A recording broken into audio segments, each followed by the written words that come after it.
Okay, here we are in our human anatomy and physiology project. Physics project, they're labeling their parts.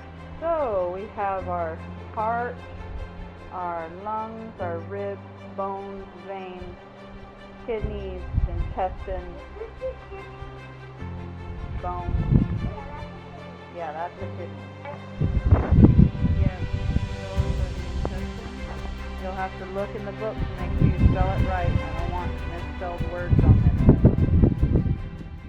Hello, friends. It's kind of sad, but super fulfilling, super exciting. Today was the last day of the Biblical Homeschooling 6-week circle. And I'm reflecting on what an amazing experience this has been. And I can't wait to invite more of you into this circle. Let me just talk about some of the things that happened in our circle. We started off on week 1 by talking about a vision of the biblical homeschooling mom. And this is such a powerful session because you are sitting quietly, hopefully. This class isn't for those who don't have the time to just get that time away from the kids to learn, but this is a lesson for those who really want to understand what it is to be a biblical homeschooler. And I go into great detail on the things that characterize a biblical homeschooler. Let me share with you what some of those things are. Number 1, she believes that children are precious. If you study from the 1828 dictionary, the definition for the word child, you will see that a child is someone who is young, someone who is weak, and not skilled in the things that adults are skilled in. And that's why it's such a precious time for a mother to nurture and cultivate a child's mind and heart for biblical purposes. It's a great reminder of what our role is to nurture our children, and that's why God gave them to us. And we have the great privilege of being able to do that because there is an immense reward for parents who disciple and train their children in the Lord. And the second thing we talked about is that children actually need instruction. They need explicit instruction. How many times do you have to tell your child to do something? Well, in homeschooling, there are so many little things and ways that you can train your children to think and do. I mean, think about the way they sit in a chair.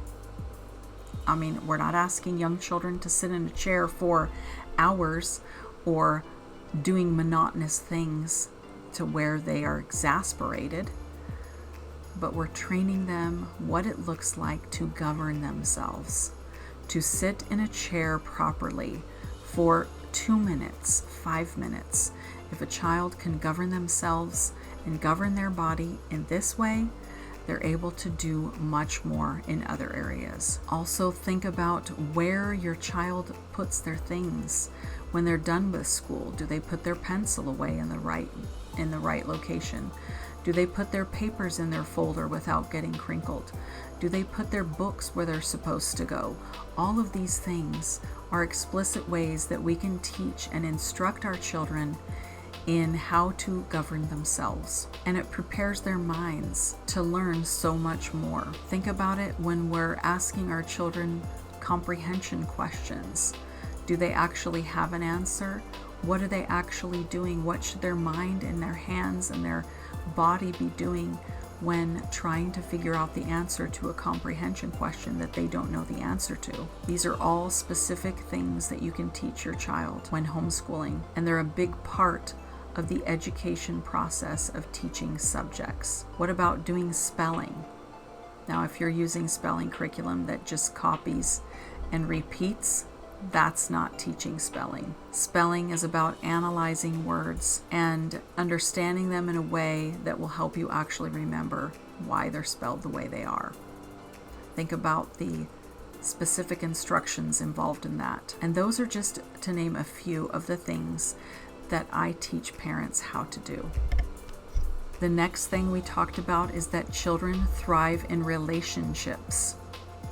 Relationship is so important. If you don't have a good relationship with your child, start by blaming yourself. I know that might sound harsh, but it is the truth. The truth is that children are young, they're not developed, and you are their role model. You are the one who teaches them how to relate to other people, what things to say, how to hold themselves, how to be confident, and things like that. There's a verse in the Bible that says, a child left to himself will bring shame to his mother.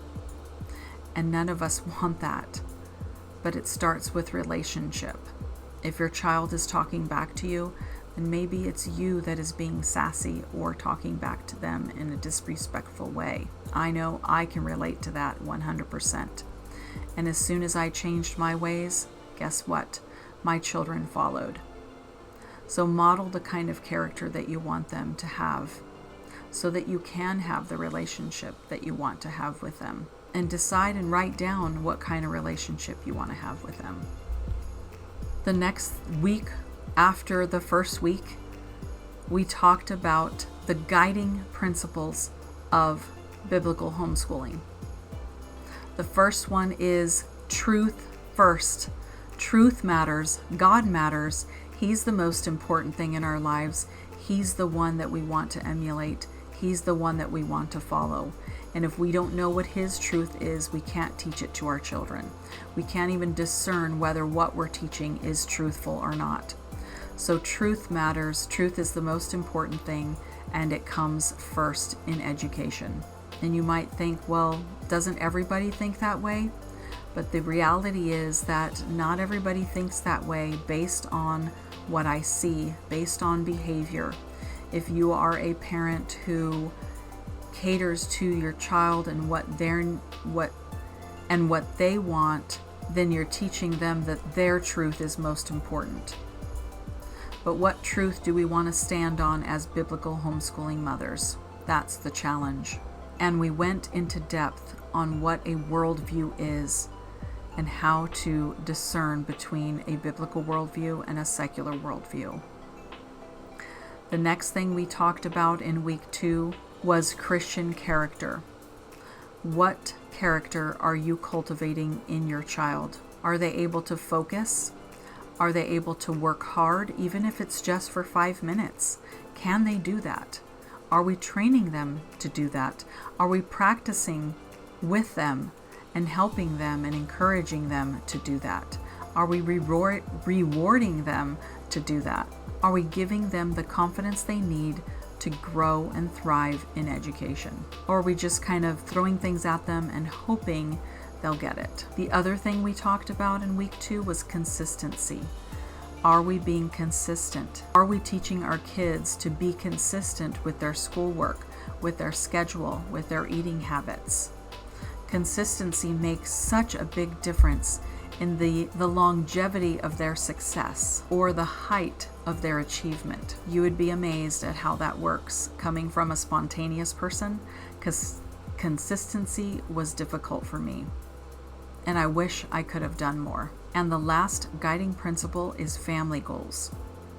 What are the goals of your family? And are they teaching children the importance of family and respect and listening to your parents? Do you have teenagers who don't listen to their parents? That's a problem. We're not teaching our children the importance of family and connecting with one another and encouraging one another and helping one another. The next thing we talked about is the 5 types of thinking. We have reflective thinking, deep thinking, critical thinking, complex thinking, and independent thinking. How do we use all of those forms of thinking in our homeschool. And then we talked about the biblical worldview of time and schedules. There are so many homeschool parents who think that they have to be on a very strict schedule and they have to hold to it just like the public school. And if they get out of their seat or if they disrupt the class, that they're going to go into detention, homeschool detention, which isn't really a thing. And we don't want to treat our homeschools like that.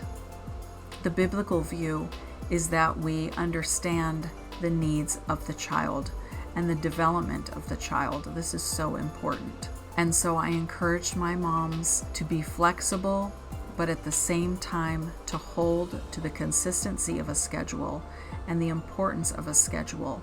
It gives children an identity and helps them to understand where they are in their process of growth and their place and contribution of the family. It's a beautiful thing. I talked about starting with the yearly calendar and numbering how many weeks you're going to have school. And then I went into the schedule.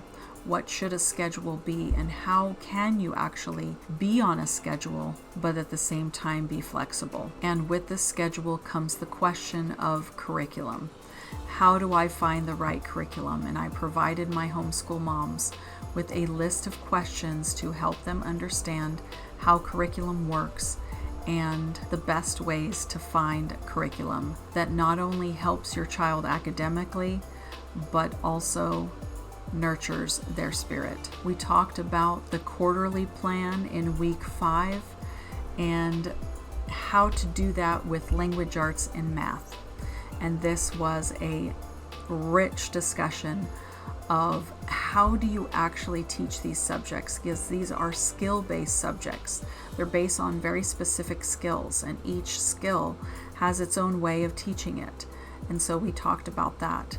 And this past week we talked about knowledge-based subjects and the world view that can be cultivated and teaching children how to understand history and science within a biblical worldview and why we learn science and history. And it was so fun to give them recommendations and to see them personalize what I've taught them and make plans for their school year next year. And it was such a privilege for me to be able to disciple and nurture and mentor these beautiful moms with beautiful children and help them to feel confident with all the tools and tips and training that I gave them. I have no doubt in my mind that they will be successful at their homeschool. And of course, we are bonded for life, and I am there for them anytime they want to email me. If you found this video helpful, please make sure you hit the like button or the subscribe button. Make a comment. What do you think about this program, the Biblical Homeschooling Circle? And will you be joining us next time? I'm going to be getting out my information for that. It's going to be coming up in March, at the end of March. So we're only 4 weeks away from that. And I look forward to seeing many more students in my Biblical Homeschooling Circle 6-week program on helping you plan an entire year's worth of curriculum based on biblical principles. So thanks for watching, and I will see you in the next video. Bye.